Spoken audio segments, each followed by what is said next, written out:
Olá, tudo bem? Eu sou o professor Palma e nesse videozinho eu quero falar com você a respeito do dolo. Vamos lá? Se nós vamos estudar o dolo, a primeira coisa que nós precisamos fazer, a primeira coisa de que devemos nos ocupar, é nos posicionar com relação a essa matéria. Estamos tratando da estrutura do crime. E tratando da estrutura do crime, óbvio, estamos falando de conceito analítico. E quando falamos de conceito analítico, a principal teoria a respeito do conceito analítico é a teoria tripartida, que estabelece que o crime é composto de três distintos elementos. São eles fato típico, ilicitude e culpabilidade. O primeiro elemento do conceito analítico de crime, o fato típico, ele é composto de quatro elementos diferentes: conduta, resultado, relação de causalidade ou nexo de causalidade e tipicidade. Pois bem, estamos falando da conduta. Vamos falar a respeito da conduta.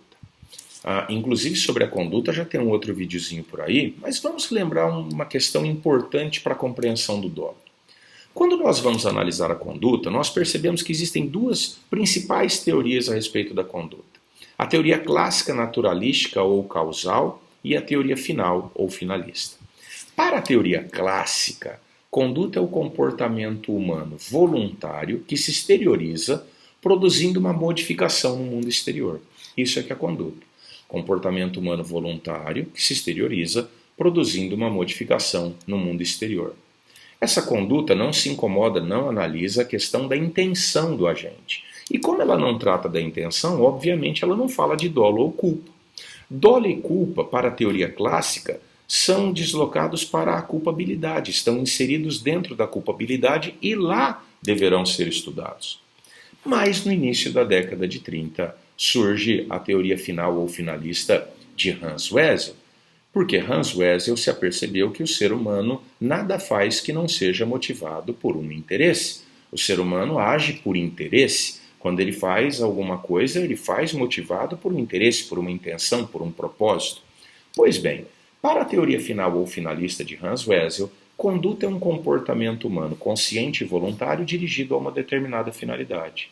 Repito, conduta é comportamento humano consciente e voluntário dirigido a uma determinada finalidade. Pois bem, se vamos falar de finalidade na conduta, é preciso que o dolo e a culpa sejam então deslocados da culpabilidade para a conduta. Então, na teoria final ou finalista, o dolo e a culpa saem da culpabilidade e vêm para a conduta. Dolo e a culpa integram a conduta e, consequentemente, integram o fato típico. Pois bem, é aqui que estamos, na estrutura do crime, analisando a conduta. O dolo e a culpa estão inseridos dentro da conduta e, consequentemente, dentro do fato típico, teoria final ou finalista. Pois bem, mas o que é o dolo? O dolo consiste na vontade e consciência de produzir um determinado resultado. Vontade e consciência de realizar os elementos do tipo penal incriminador ou legal.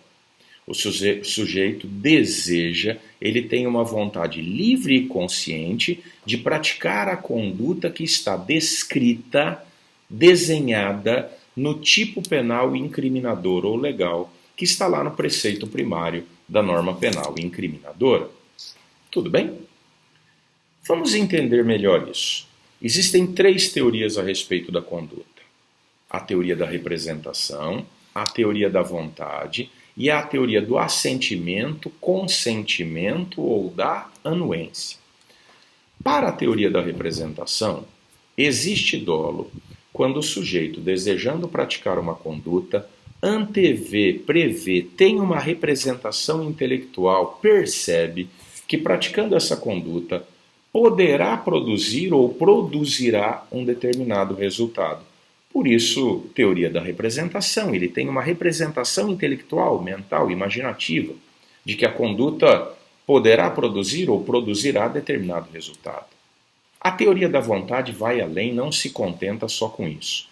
A teoria da vontade entende que existe o dolo quando a gente, desejando praticar uma determinada conduta, percebe, antevê, imagina, tem a representação intelectual de que essa conduta poderá produzir ou produzirá um determinado resultado, e ele deseja esse resultado, ele quer esse resultado, ele tem vontade de produzir esse determinado resultado.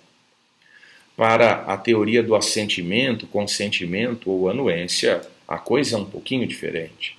O sujeito deseja realizar uma determinada conduta e ele percebe, ele tem a representação, ele antevê, prevê que realizando aquela conduta, ele poderá produzir ou produzirá um determinado resultado, que ele não deseja, mas assume o risco de produzi-lo. O sujeito age com indiferença, ele não liga, não está nem aí. É a teoria do foda-se, não quero nem saber, eu quero é realizar a conduta.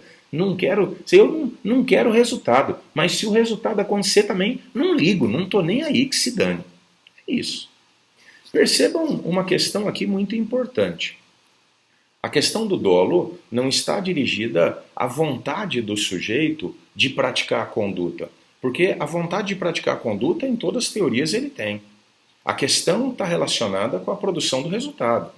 Veja, para a teoria da representação, o sujeito deseja praticar uma conduta e prevê, percebe que realizando essa conduta poderá produzir um determinado resultado ou produzirá um determinado resultado. Pronto. Aí já é suficiente para o dolo, só dele perceber. Para a teoria da vontade, o sujeito deseja praticar uma determinada conduta, percebe, antevê, prevê que realizando essa conduta poderá produzir um determinado resultado ou produzirá um determinado resultado que ele quer, ele tem vontade de produzir esse resultado. E para a teoria do assentimento, consentimento ou anuência, o sujeito deseja realizar uma determinada conduta, ele percebe, antevê, prevê, imagina que realizando esta conduta poderá produzir um determinado resultado ou produzirá um determinado resultado que ele não quer, mas assume o risco de produzir. Então veja, em todas as teorias o sujeito deseja produzir uma determinada conduta, deseja praticar uma determinada conduta melhor. E ele se apercebe, antevê, imagina que realizando essa conduta poderá produzir ou irá produzir um determinado resultado. A diferença está em que a teoria da representação para por aí. A teoria da vontade exige, além disso, que ele tenha interesse, a vontade, o desejo de produzir o resultado. E a teoria do assentimento, do consentimento ou anuência entende que o sujeito não quer o resultado, mas assume o risco de produzi-lo. Pois bem, e qual dessas teorias é a teoria adotada pelo Código Penal brasileiro? Simples. Vamos ao artigo 18, inciso 1. Disse o crime, está estabelecido no artigo 18, doloso, quando o agente quis o resultado ou assumiu o risco de produzi-lo. Perceba, na primeira parte do inciso 1 do artigo 18, quando o agente quis o resultado, estamos adotando a teoria da vontade. Na segunda parte do inciso 1 do artigo 18 do Código Penal, ou assumiu o risco de produzi-lo, estamos adotando a teoria do assentimento, ou do consentimento, ou teoria da anuência. Adotamos então essas duas, a única que não adotamos é a teoria da representação. Tudo bem? E quais são os elementos que compõem o dolo? Veja, considerando a teoria final ou finalista que o Código Penal adota, nós podemos dizer que o dolo é composto de dois elementos. O primeiro é um elemento intelectual, um elemento cognitivo, que é a consciência. O segundo é um elemento volitivo, que é a vontade. Mas explico. O que significa essa consciência? Consciência significa dizer que o sujeito tem a representação, que ele percebe que praticando aquela determinada conduta, ele poderá produzir ou produzirá um determinado resultado, ou algum resultado. Perfeito? Isso é que é consciência, o elemento intelectual, cognitivo. E a vontade, esse elemento volitivo, ela abrange não só o desejo do sujeito de produzir o resultado, como também a conduta de assumir o risco de produzir o resultado. Então, quando dizemos que é elemento do crime a vontade, estamos abraçando estas duas coisas, o desejo direto de produzir o resultado ou a assunção do risco de produzi-lo. Tudo bem? A doutrina classifica o dolo em diversas espécies e, dependendo do autor que você for seguir, tem lá uma série de classificações doutrinárias, históricas e tudo mais. Eu selecionei algumas que são muito importantes porque são do dia a dia, cai no exame de ordem, cai no concurso público, e essas que eu selecionei vou explicar agora para as senhoras e os senhores. A primeira, dolo direto determinado, intencional, imediato ou incondicional. Dolo direto. Dolo direto existe quando o sujeito percebe que a conduta dele pode produzir um determinado resultado, ele quer esse resultado, ele age para produzir esse resultado, é um resultado único e específico, ele quer exatamente aquele resultado. É o sujeito que desfere disparos contra um desafeto porque quer matá-lo. Ele não quer outra coisa. Ele quer exatamente isso, matá-lo, produzir a sua morte. O dolo é direto, é dirigido para esta finalidade. O dolo indireto ou indeterminado acontece quando o sujeito não tem uma finalidade, um resultado que ele deseje único. O dolo indireto, ele acontece em duas situações diferentes. Dolo alternativo e dolo eventual. O dolo alternativo acontece quando o sujeito está pensando, ele foca em dois ou mais resultados e ele aceita qualquer um dos resultados com o mesmo desejo, com a mesma intensidade. É o sujeito, então, que, munido de um porrete, desfere um violento golpe contra a cabeça do desafeto, desejando matá-lo ou aleijá-lo. Tanto faz, qualquer uma das coisas está bom para ele. Ele pode matá-lo, pode aleijá-lo, ele aceita qualquer um desses dois resultados com a mesma intensidade. Dolo alternativo, uma coisa ou outra. Ele quer uma dessas coisas, por isso dolo alternativo. Beleza? E no dolo eventual? No dolo eventual, nós adotamos a teoria do consentimento, do assentimento. O sujeito não deseja produzir o resultado. Ele percebe que pode produzir um determinado resultado, que produzirá um determinado resultado com aquela sua conduta. Ele não deseja esse resultado, mas ele assume o risco de produzi-lo. Ele age com indiferença, ele diz: eu não estou nem aí, não vou deixar de realizar minha conduta por isso. Se aconteceu o resultado, aconteceu, não ligo, que se dane, se exploda. Perfeito? Dolo eventual. Depois nós temos um dolo que é chamado de dolo de propósito ou refletido. O dolo de propósito ou refletido acontece quando existe um intervalo de tempo entre o momento em que o sujeito decide praticar a conduta ilícita e quando ele a executa, quando ele toma a decisão e a executa. Pode ser um intervalo de tempo pequeno ou maior, mas o que acontece é que o sujeito teve tempo de refletir de alguma maneira. Esse tipo de dolo dá ensejo ao que nós chamamos de crime premeditado. É mais grave, né? Porque o sujeito teve tempo para pensar, planejou, normalmente agiu mais friamente, né? Nós temos um outro tipo de dolo, que é o dolo de ímpeto ou repentino. Nesse tipo de dolo, não existe intervalo de tempo entre o momento em que o sujeito decide praticar a conduta e a sua execução.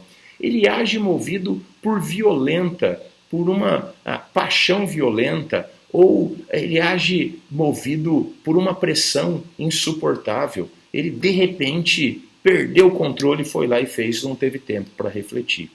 É o que acontece, por exemplo, numa briga de trânsito. Dois sujeitos discutem, um ameaça o outro, um xinga o outro, xinga a mãe, xinga a filha, xinga a mulher, um deles perde a cabeça, saca uma arma e mata o cara.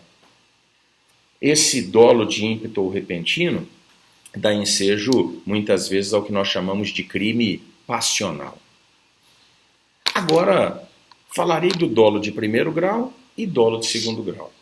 O dolo de primeiro grau é aquele que acontece quando o sujeito tem a vontade dirigida para a produção de um determinado resultado, ele deseja realizar uma conduta, deseja produzir um determinado resultado, considera tudo que é necessário para poder executar e produzir esse determinado resultado e pronto, é isso.